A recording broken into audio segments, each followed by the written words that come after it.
Tariffs, interprovincial trade, immigration policy, and demand for chicken are just some of the factors that will shape food prices for us next year. Now, that's according to Canada's Food Price Report for 2026, an annual publication now in its 16th year that predicts we'll see a 4 to 6% increase in the price of food come 2026. Sylvain Charlebois joins us now, lead author of that report and director of Dalhousie University's Agri-Food Analytics Lab. Sylvain, welcome. Thank you for having me. Let's start with the forecast for 2026. Now, the report predicts that an average family of four will spend up to $994 on food next year, $994 more on food next year. What factors into that? So this year, I suspect that most people would have noticed that meat prices have gone up, especially beef. That is not going to end in 2025. It will continue into 2026. In fact, we believe that all components of the meat trifecta, so beef, chicken, and pork, will increase in price. A lot of people are just pivoting away from beef, and so demand for chicken is up. Prices are up as well. And the same will actually happen for pork. The other category that we're paying attention to are groceries, center of the store, pantry goods, particularly breakfast cereals, grain, sugar, nuts, coffee, tea, dry pasta, sauces. All of these products we're expecting prices to increase in the new year, and also vegetables. We got a bit of a break in 2025 despite the Buy Canadian anti-American movement affecting produce. We actually did get a bit of a break with produce in general, but vegetables in 2026, we're expecting an increase of up to 5%. Help us understand what's going on with meat. Chicken demand, you're saying, goes up because beef prices are up. What's happening with beef? Because things look quite different if we exclude the price of meat, both from the actual increases that we saw in food prices this year and the expectation that you have for next year. No, absolutely. I mean, we've gone through the same scenario back in 2014 where there was just no inventory and prices did skyrocket in 2014, but they did come down soon after. Why? Because cattle producers were reinvesting in their herds at the time. It's not happening now for a couple of reasons. One, the drought, which made feed costs go up in price, affected the entire continent. So the fact that we don't have any inventory in Canada is not unique to Canada. It's happening also in the U.S. In fact, their herd size is the same as it was back in 1951. Our herd size is the same as it was back in 1989, but we have 15 million more people. And we're not expecting any changes until mid-year 2027. And so that pressure will affect the entire meat counter for quite some time. How do tariffs factor into this? You know, this isn't something you had to contend with last year. Are there specific categories that are affected by the trade dispute, maybe more than others? Oh, well, I mean, 2025 was a challenging year when it comes to geopolitics. I think that's an understatement for sure.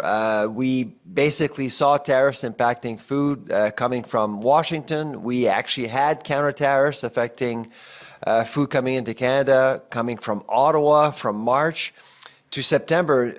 All of these tariffs were eliminated on September 1st, which was really good news because we did see some prices go up at the center of the store, particularly. In the U.S., President Trump, without really saying it, recognized that it was a mistake to tariff food coming into the United States. So those tariffs actually ended a few weeks ago. But still, when you have tariffs affecting a market where 34% of the consumer market lies, it impacts the entire globe. And so that's why we're not immune to what's actually happening in the U.S. with tariffs. Your report points out that even though inflation this year has remained relatively steady, food prices are up some 27% from where they were 5 years ago. What does your research show about how people are coping with this in a realistic sense? You know, are there differences in the way we buy food now versus 5 or 10 years ago? Yeah, so when you look at the consumer price index, right now the food inflation rate is at about 3.8%. If you take out meat, you're down to 2%. So for this year, it was pretty easy to recognize what the problem was. It was meat. In 2026, we'll see several different products being impacted by inflation. Meat, center of the store, vegetables, and of course, restaurants are also going to be impacted. But for consumers to cope with these increases, I think we're in a different place now compared to just a few years ago. In 2022, 2023, when inflation came violently into our lives, I honestly don't think we were ready for it. Most people were caught by surprise with mortgages, and the budget really wasn't aligned with what was going on at the grocery store. They didn't know how to shop. They didn't know prices as much as now. So now a lot of people are doing their homework. They're actually making sure they know how much they should be paying for carrots, pork, celery, things like that, items on their list. So I would say that Canadian consumers are much smarter, and they're actually visiting different stores now, not just the one or two stores, but they're visiting several stores, and they're recognizing that independent grocers, smaller grocers, actually offer good deals as well.